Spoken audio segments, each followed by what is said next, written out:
بسم الله الرحمن الرحيم.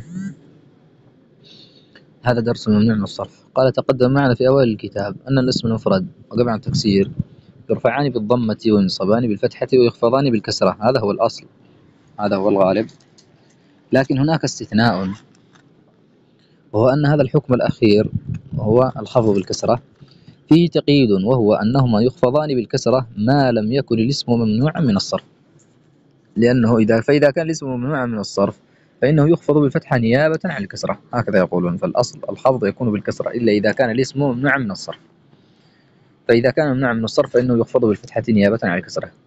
ما هو ممنوع من الصرف؟ هذا هو درس هذا المجلس. قال وهذا هو درس الممنوع من الصرف، وإنما كان السبب تأخيره أن فيه كثرة أقسام ونوع توسع، وهو سهل بإذن الله. يعني ليس من الحكمة أن يقدم هذا في أوائل الدروس، لا سيما في المرحلة الابتدائية للطالب، فإن فيه نوع تشعب، فربما دخل طالب الممنوع من الصرف وانصرف من النحو بتمامه، فلهذا من الأفضل تأخيره. قال فاعلم رحمك الله أن الاسم الممنوع من الصرف هو الذي لا يقبل التنوين ولا الكسر، هذا ضابط تعريفه. فبالتقريب الذي لا يقبل التنوين ولا الكسر ممنوع من الصرف، يعني منع من التنوين ومنع من الكسر. وضابطه أنه كل اسم معرب اجتمعت فيه علتان من علل 9 أو علة واحدة تقوم مقام علتين من تلك العلل. وهذه العلل قد جمعها ابن حسب قوله اجمع وزن عادلا أنث بمعرفة الركب وزد عقمة فالوصف قد كمل. فالتي تمنع من الصرف إما أن تمنع من الصرف لوحدها أو تمنع من الصرف مع علة أخرى. فالتي تمنع من الصرف لوحدها وتقوم مقام العلتين اثنتان، وهما التأنيث بالألف سواء كانت مطوية كسلمى وحبلى وسلوى أو ممدودة كصحراء وغيرها.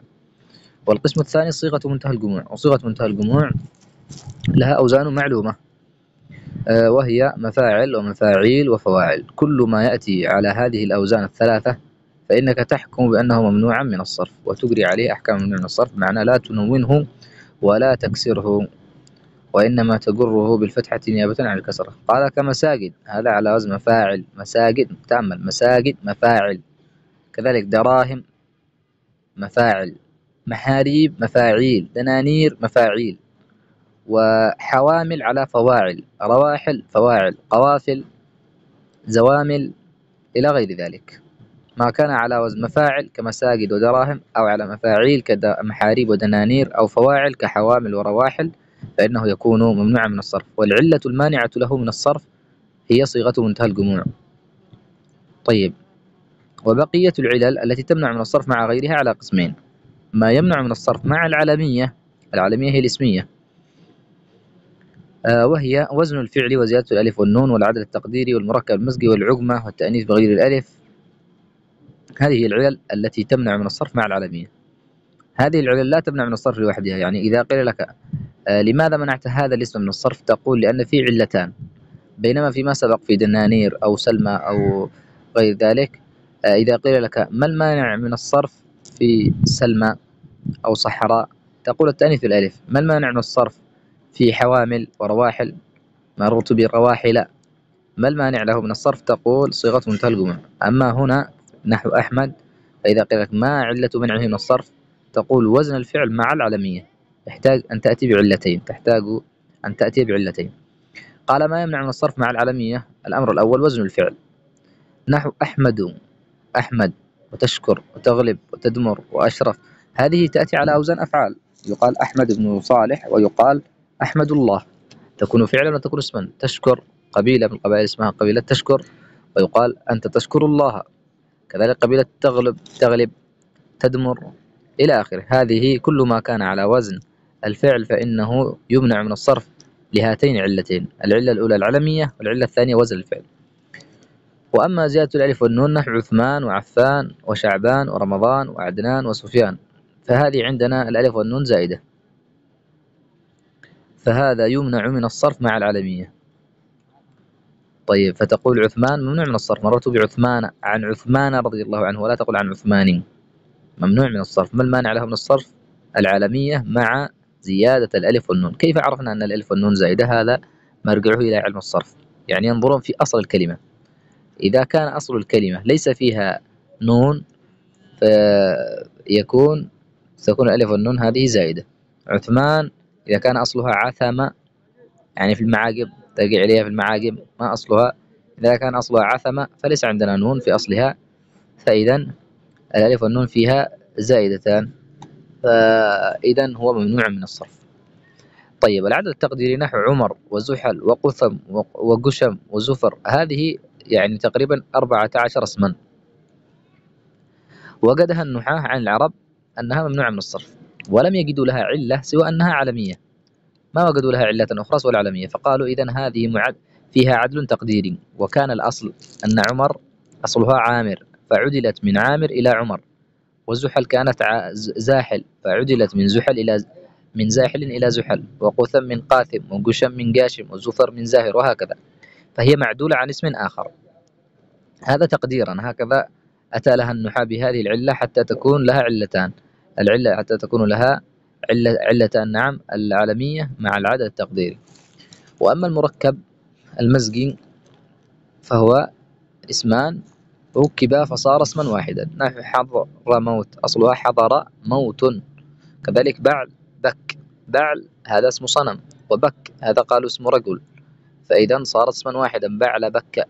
معدي كرب، كذلك بور سعيد، إلى غير ذلك من المركبات المزجية. هذه تكون ممنوعة من الصرف، والمانع لها من الصرف علتان: التركيب المزجي مع العالمية.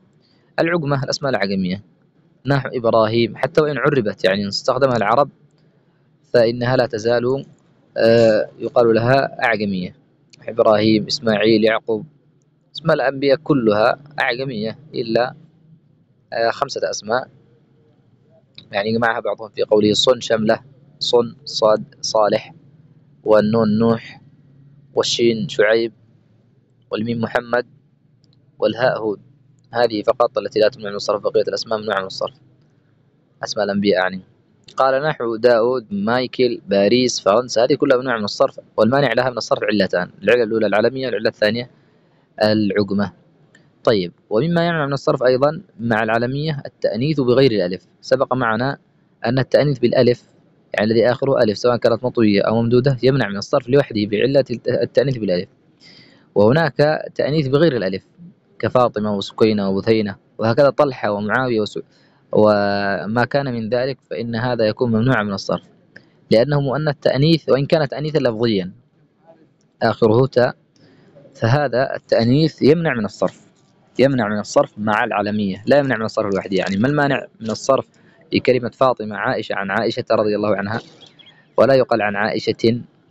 لماذا؟ لأنه ممنوع من الصرف. ما المانع له من الصرف؟ التأنيث بالألف بغير الألف مع العالمية، يعني التأنيث بالتاء آخره تاء مربوطة، وهذه علامة على التأنيث.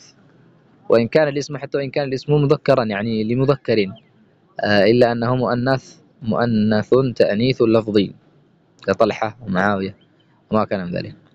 طيب، إذا هذا القسم الأول الذي يمنع من الصرف مع العالمية. القسم الثاني الذي يمنع من الصرف مع الوصفية. تأمل الفرق بين الوصفية والعالمية، أن العالمية هي الأسماء، بين الوصفية أوصاف. الذي يمنع من الصرف مع الوصفية 3 أشياء، 3 علل: وزن الفعل، وزيادة الألف والنون، والعدل الحقيقي. وزن الفعل، تأمل وزن الفعل في هذا القسم وفي القسم الأول. في القسم الأول كانت أسماء، عبارة عن أسماء: أحمد، تشكر، تغلب. لكن في هذا القسم أوصاف: أحمر، أصفر، أخضر، أجمل، أقبح، أفضل، هذه أوصاف، كلها أوصاف. فوزن الفعل إذا كان وصفا يمنع من الصرف مع الوصفية، فأحمر الآن ممنوع من الصرف. ما المانع له من الصرف؟ الوصفية، وزن الفعل مع الوصفية. طيب، وزيادة الألف والنون كذلك. تأمل في زيادة الألف والنون في هذا القسم وفي القسم السابق، تجد أن في القسم السابق أسماء، وفي القسم هذا أوصاف: ريان، ظمآن، شبعان، جوعان، غضبان، كلها أوصاف، فهذه تمنع من الصرف لزيادة الألف والنون مع الوصفية. وأما العدل الحقيقي فهذا نحو أخر، يقولون معدول عن الآخر، وأحاد، موحد، ثناء، مثنى، ثلاث، مثلث، إلى عشار، هذه ممنوع من الصرف، والعدل فيها عدل حقيقي. فأخر معدولة عن الآخر، وأحاد معدولة عن الواحد والله أعلم، وهكذا ثناء، مثنى، مثلاث، إلى آخره. طيب، الممنوع من الصرف قلنا كل ما كان من هذه الأقسام فإنها تمنع من الصرف، تمنع من الصرف بحيث لا تنون ولا يدخل عليها حرف ولا تكسر، فإذا دخل عليها حرف جر أو أضيفت أو قرت بالتبعية أو نحو ذلك فإنها تكون مجرورة بالفتحة نيابة عن كسر. وهذا هو التشجير لما سبق. من العلل قسمان: تمنع من الصرف نفسها وهي التأليف بالألف وصيغة منتهى الجموع، ولا تمنع من الصرف مع غيرها، إما مع العالمية وهي هذه الست العلل: وزن الفعل والعدد التقديري وزيادة الألف والنون العجمة والتأنيث بغير الألف والتركيب المزجي، ومع الوصفية 3 علل: وزن الفعل والعدد الحقيقي وزيادة الألف والنون. طيب، هل يأتي حالات يصرف فيها الممنوع من الصرف؟ الجواب نعم، هناك حالات يصرف فيها الممنوع من الصرف، وذلك الحالة الأولى إذا دخل عليه الألف واللام كالمساجد. الآن إذا قلت مررت بمساجد تقول هكذا ممنوع من الصرف، لأن لماذا؟ من العلة المانع له من الصرف صيغة منتهى الجموع: مساجد على وزن مفاعل، دراهم، دنانير، هذه ممنوع من الصرف. لكن إذا دخل الألف واللام فإنك تصرفه، فتقول مررت بالمساجد فتكسره، فهنا صرف الممنوع من الصرف إذا دخل عليه الألف واللام. طيب، والقسم الثاني إذا أضيف إلى غيره، نحو مررت بمساجد الساحل، ولا تقل بمساجد الساحل. هنا عند الإضافة ماذا تفعل؟ تصرفه، تدخل عليه الكسر. احتفظت بدراهم الوالدة، ولا تقل بدراهم الوالدة، فعند الإضافة يكسر. في أحسن تقويم، قال الله عز وجل: في خلق الإنسان في أحسن تقويم، مع أن أحسن هذه ماذا؟ ممنوع من الصرف، ممنوع من الصرف للوصفية مع ماذا؟ وزن الفعل. فمع ذلك ما الذي جعلها تصرف؟ أنها أضيفت، في حال الإضافة يصرف الممنوع من الصرف. الحالة الثالثة في الضرورة الشعرية: الشاعر وجائز في صنعة الشعر الصلف أن يصرف الشاعر ما لا ينصرف، كقول امرئ القيس: ويوم دخلت الخدر خدر عنيزة فقالت لك الويلات إنك مرغل. فتأمل أنه قال خدر عنيزة، نونها، مع أن الممنوع من الصرف لا ينون، وعنيزة ممنوع من الصرف. ما المانع لها من الصرف؟ العالمية مع التأنيث بغير الألف. وصرفت في البيت لضرورة الشعر. قال الحريري في منظومته ملحة الإعراب الجميلة: وإن عرها ألف ولام فما على صارفها ملام. وهكذا تصرف في الإضافة، نحو سخى بطيب الضيافة. وجائز في صنعة الشعر الصلف أن يصرف الشاعر ما لا ينصرف، فإذا الشاعر يصرف له أن يصرف ما لا ينصرف.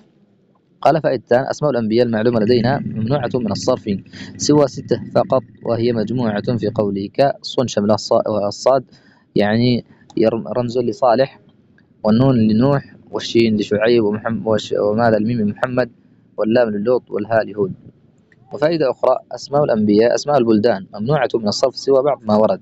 يعني أسماء البلدان، الأصل في أسماء المناطق أسماء البلدان أنها ممنوعة من الصرف. تقول مررت بتعز، ولا تقول بتعز، ولا تقول بتعز. مررت بإب، ولا تقول بإب. مررت باليمن أو باليمن، الأصل أن هذه ممنوعة من الصرف. مررت بيمن. طيب، قال الحريري: وليس مصروفا من البقاع إلا بقاع جئنا في السماع، يعني ما ورد في السمع فقط، مثل حنين ومنى وبدر وواسط ودابق وحجر.